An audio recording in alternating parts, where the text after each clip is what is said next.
High, আমি হলাম সানা, doctor সানা। এটা হলো আমার এই চ্যানেলের প্রথম ভিডিও, বলতে পারো এক প্রকার ইন্ট্রোডাকশন ভিডিও। এর আগে আমার একটা ইউটিউব চ্যানেল ছিল যেখানে প্রায় 4K সাবস্ক্রাইবার হয়ে গেছিলো।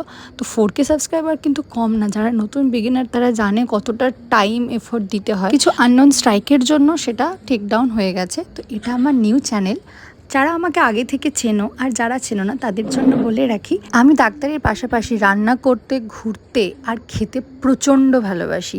আর সব থেকে যেটা ভালোবাসি আমি নিজেকে আর নিজের সাথে সময় কাটাতে। তো সময় পেলেই আমি টুক করে বেরিয়ে যাই। আর নর্থ বেঙ্গল তো আমার কাছে একটা কি বলবো, জীবনের রসদ। মানে বছরে একবার কি দুবার যদি নর্থ বেঙ্গল না যাই তো মনটা কেমন ছটপট করে। তো এবারও চলে গেছিলাম একটু ছুটি কাটাতে, নিজের সাথে সময় কাটাতে, স্পেশালি নর্থ বেঙ্গল। সকালটা দেখো কি সুন্দর, চারিদিকে পুরো মেঘ, কুয়াশার ভেলা, আর একার সাথে সময় কাটাতে যে কি ভালো লাগে। আগে ভাবতাম একা মানুষ থাকে কি করে, এখন তো ভাবি যে একা থাকার মতো সুখকর কিছু হয় না। নিজের লাইফ এক্সপিরিয়েন্স, রান্না, ঘোরা, খাওয়া দাওয়া এইসব নিয়ে আমি চলে এসেছি এই চ্যানেলে। যদি তোমাদের ভালো লাগে অবশ্যই আমার চ্যানেলটাকে সাবস্ক্রাইব করে পাশে থেকো। আর স্টে হেলদি, স্টে পজিটিভ।